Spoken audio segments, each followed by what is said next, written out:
What's up, everybody? Anthony here. Welcome back to the channel, Reflection Concept, reflectionconcept.com. Please check out the website, music, artwork, so on and so forth. I've talked about it a bunch.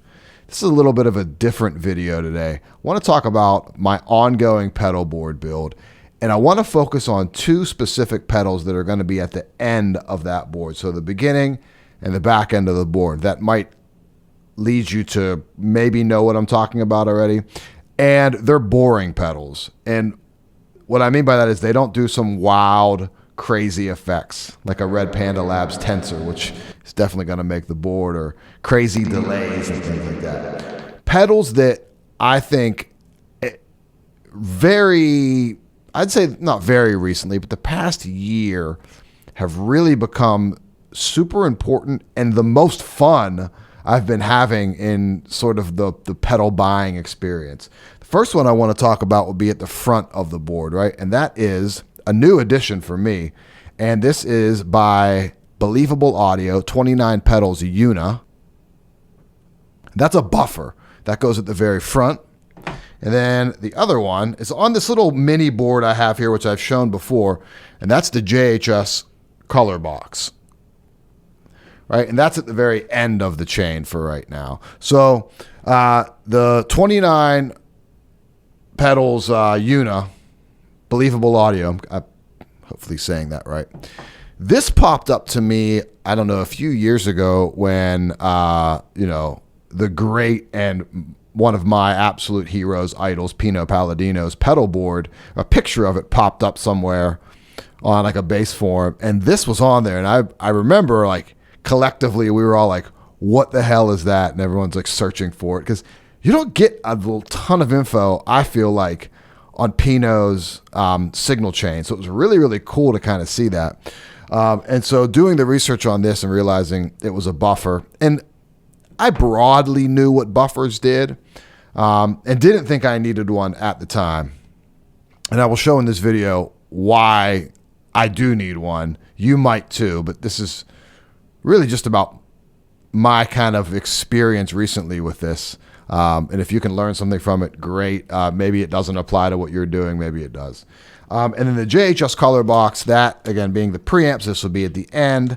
And this is also my DI, right? Because this can take your DI out. And I was looking just for a good, really high-end bass DI. And, there's the Origin Effect stuff, which I've never played, but I believe it's great. Great players use it. Players that I really respect and love use it a lot.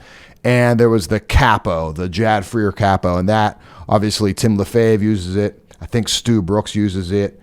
Ian Martin Allison is using it at times. I don't know what he's currently using. I know everyone switches stuff up. So it was like looking at the Capo, looking at Origin Effects, what else was kind of, like just the Ampeg DI box, and Philip Mann, who is a friend of mine and probably the best bass instructor that I've ever spent time with.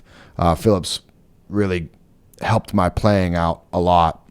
He has one, the Sushi Box DI with the With Bass in Mind version of it. So all these things were sort of like in play for me. And through just looking at things and really thinking what I wanted, the color box kind of came out as the winner, really based on other instruments. I felt as though, because I do so much recording here at my house, guitars are going to work well through this, synths, I could run mics through it, it'll pass 48 volts, all that. It's mainly my bass DI, but I have run other things through it, and it just sounds really, really good.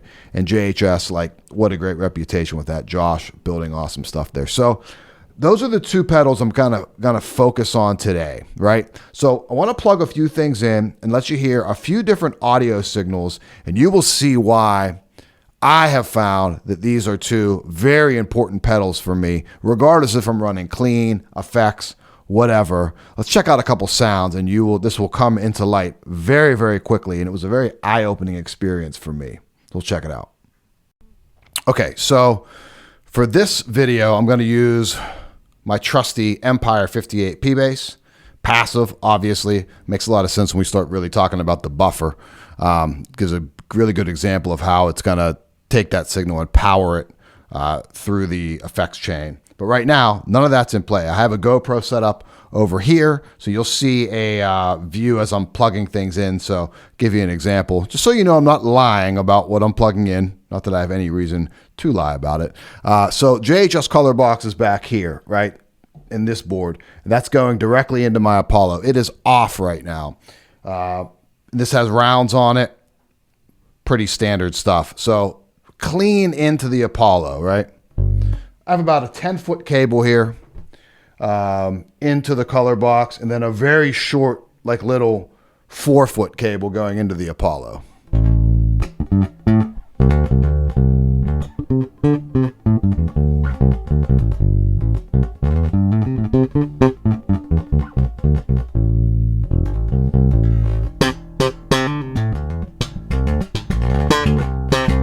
All right, cool. So we'll call it raw bass, right? Just with a little bit of tone rolled off. Now turning on the JHS color box. So if I'm recording something clean, a lot of times I will just not run through any signal chain directly into the color box. Cool. Turn that on.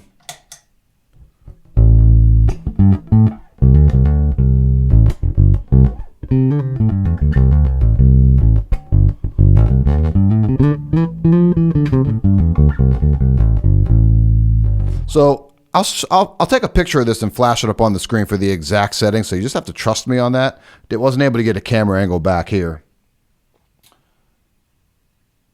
But I have a little bit of a bass boost on it, a little bit of a treble cut, and a little bit of a mid-range boost. So I am sculpting that a little bit, but that'll always change. The beauty of that pedal is that if some adverse things happen in front of it, let's say a little bit of tone loss, right? Even without the buffer, I still have the option of kind of boosting some stuff at the very back of the signal chain.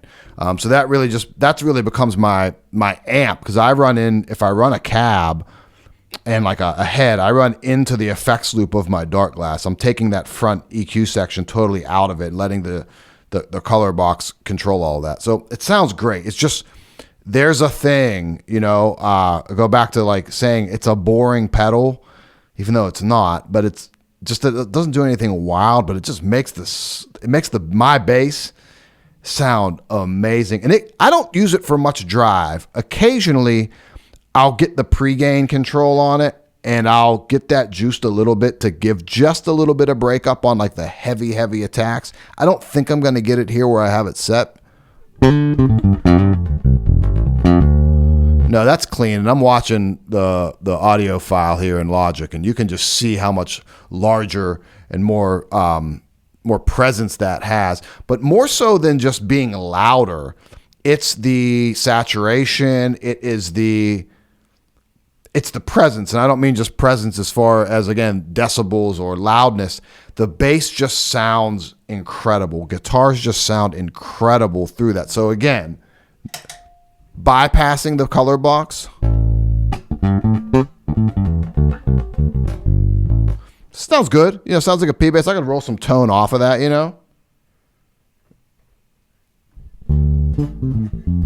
That's a little too much, but maybe here. But I like having the tone rolled on, about 85, 90, and adding this color box in.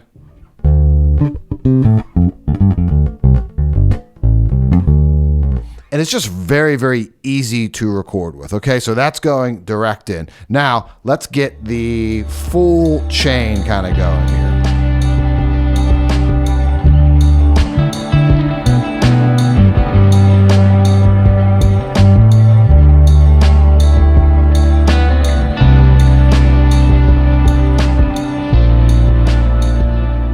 So back, everything's plugged in now. I'll kind of walk you through the signal chain.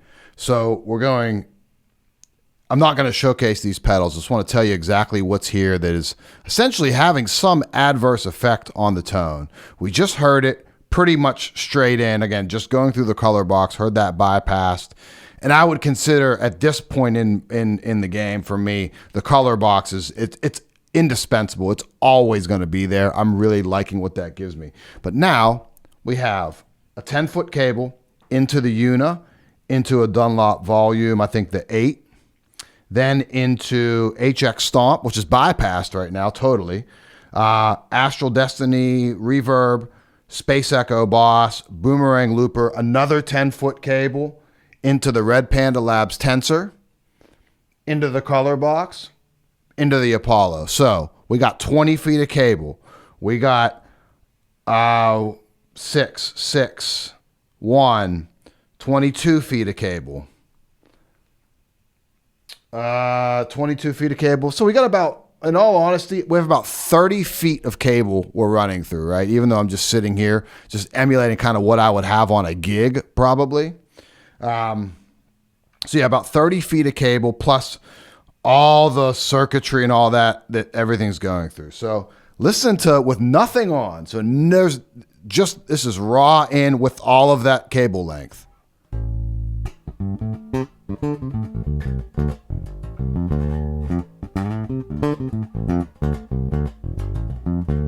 You know, it sounds okay, but it is definitely darker. There's a top end that is absolutely missing from this bass. It's crazy. If we would go back and compare that to straight in, even what I'm considering straight in with just into the Color Box in, even bypassed.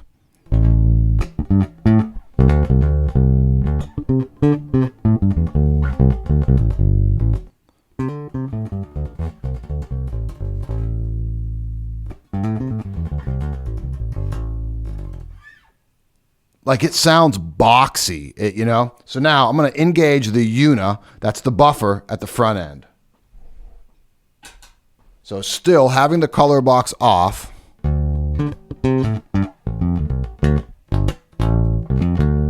Brings that top end bite back to it. But again, tone all the way up.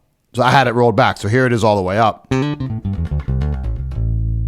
little too bright there. Rolling that tone back.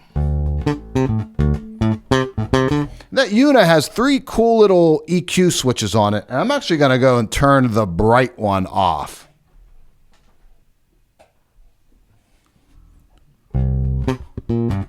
Yeah, I kind of like that for now. That seems to be a mood or case-by-case scenario that I'm kind of finding there. And maybe when I flip the Color Box back on, I might want that bright boost on there. So here's with Color Box back on. No, that's so good and still so punchy.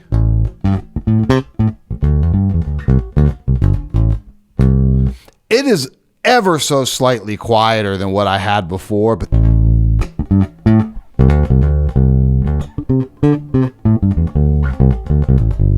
that EUNA pushing that signal through all those pedals into here. Now, if I want to, what I feel like get back to unity or where it was just going straight in, I'm going to boost the pre-volume and the volume just slightly on the Color Box.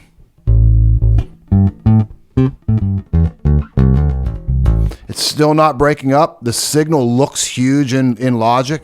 It's incredible. So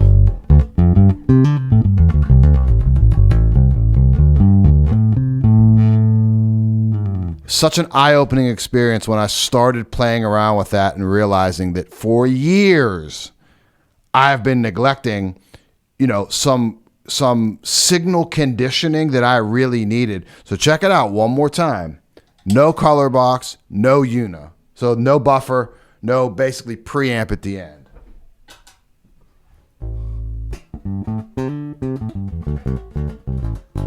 Dark, boxy. It's still a good sounding bass. I think in a mix it might be all right, but I mean, looking at the audio signal, it is crazy small, and I'm digging.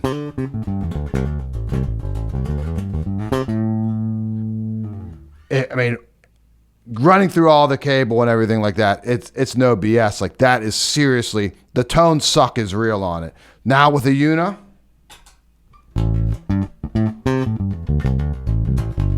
getting a lot of life back, a ton of life back.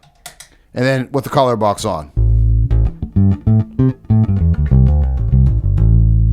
Now everything is back to like just a much bigger signal, and it just sounds super full. So don't ignore the boring pedals.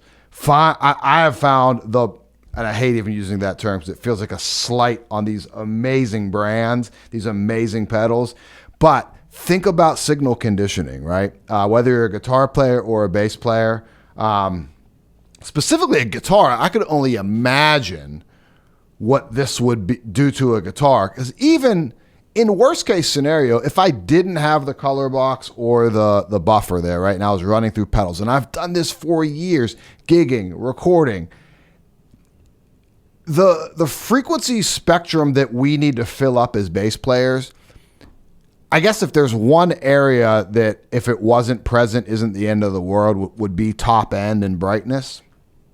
So I think you can get by, but why not with, and you don't even necessarily have to get these. I always suggest buy high quality stuff, which these obviously are. But like, why wouldn't you want to condition that signal? Because along with, I mean, I'll hear it one more time. It's shocking to me. It's not just the high end here. There's like the upper mid range and some cut. Not to mention just volume.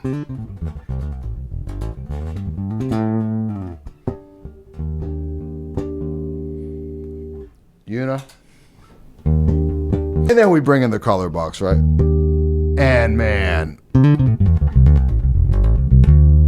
it is so good. So, lesson learned on my end. God, I've been like really into like the pedal exploration thing now for 15 years probably, and I totally neglected this. What the EUNA does tonally to it, for my taste, specifically on a passive P bass, is just absolutely incredible. I see the reason why that was on Pino's board and why you've seen that popping up on so many players' boards. It's just an amazing circuit on that. So think about a buffer. Think about either another buffer or an output amplifier. I know Believable Audio has the WAMP. It's like, looks like OAMP, but I think they pronounce it WAMP. And that's like an output amp to kind of do what I'm doing with the color box. I'm not sure that I need that. I like what the color box is doing. So until I run into something of an issue with that, I think I'm going to stick with that kind of as my output amplifier, because I can easily adjust it. So if I need to add some gain, take some gain away, and the tone sculpting on that is, I haven't even gotten into it because this isn't a video on the specs of all that stuff, but just kind of an FYI, and learn from my mistake. Pay attention to those boring pedals and to the subtlety of really trying to get the best tone you can, specifically when you're running long signal chains. Remember, I got 30 feet of cable here, and it is crushing the tone out of this bass. So that's it. Hope it helps. Thanks for watching. Check the website, reflectionconcept.com. There's artwork on there. You can get links to all the streaming music, my personal stuff, the Nay Player stuff's on there. And as always, hop over to the Empire Music channel. Follow that. That's the job. That's the store. Tons of bass demos, pedal content all over that place. Check it out. Thanks for watching. We'll see you next time.